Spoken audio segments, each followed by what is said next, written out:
Calling the M16 an icon is like calling the sky blue. Then again, the Vietnam troops called it a piece of garbage. The anti-gunners called it the Antichrist. But the gun community calls it Merica. That said, there really is no other word to call the M16 but iconic. Whether you like it or not, it is America's rifle. For being America's rifle, the M16 is not an easy rifle to come by. Even the semi-auto full replica versions are kind of hard to find. Well, they were until Springfield got all froggy and decided to mass produce their version of the M16 A2 called the SA-16 A2, which they sent me to give my thoughts on. And to be frank, this rifle isn't for everyone. But for the people it is for, they're probably wiping drool from their mouth right about now. The SA-16 A2 is Springfield Armory paying lip service to the collectors out there who have to engage in a scavenger hunt just to find or make replicas of the M16 A2. You see, there were 4 variants of the M16, the A1, the A2, A3, and A4, with the A2 having the most changes from one variant to the next before you get to the almighty M4.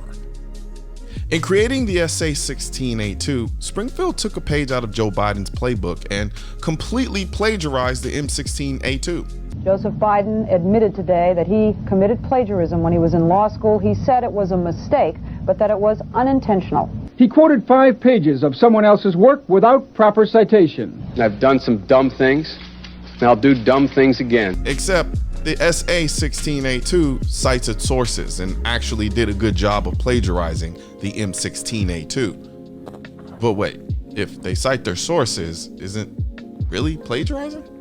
Knowing everything I know about the M16 A2 and its feature set, it's all here in the SA-16 A2, except of course the burst feature, but everything else is definitely here. The integrated carry handle on the upper receiver is there, along with the integrated dual aperture rear sight that can be adjusted for windage and elevation, and a fixed A2 style front sight tower. Ironically, the creator of the AR platform, Eugene Stoner, wasn't exactly a fan of these sights. There was a lot of trouble with the sights on the M1 in actual combat use. So they wanted a fixed sight, and I talked them out of that and said that there should be a sight put on there that could be adjusted with some difficulty, but just zero it in and don't ever make an attempt to change it in combat. So this became I think, a very poor choice. I know how it got there, because the people in charge at the time were all what we call team shooters or target shooters. And they decided this was an excellent opportunity to make the weapon more of a target rifle rather than a combat rifle.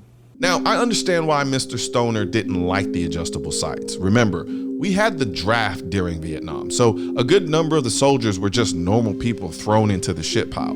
So they had to make everything as simple and foolproof as possible. However, I personally would want the adjustable sights, but I'm a give me all the options even if I don't use them kind of guy.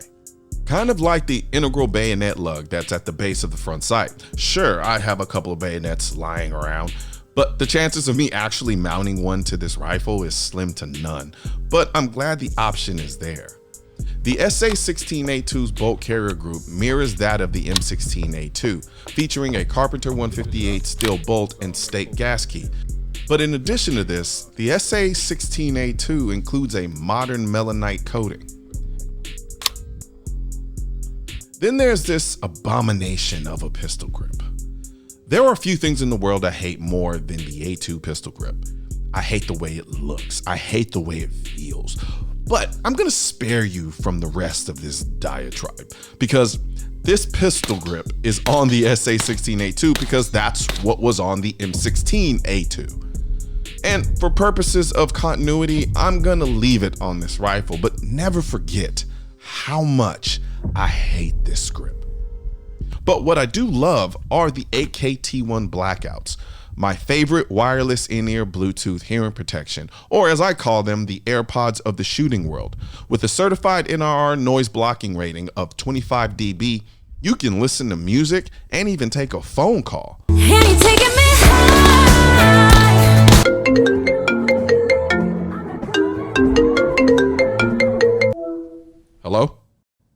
What's up? I'm at the range. I'll call you back. The Blackouts also have 6-time hearing enhancement, 10 hours of use, and they're easy to use, so click the link in the description section of this video and grab a pair today. All the ammo used in this video was brought to you by Noir, maker of the most innovative, most accurate, and most effective bullets and ammunition in the industry.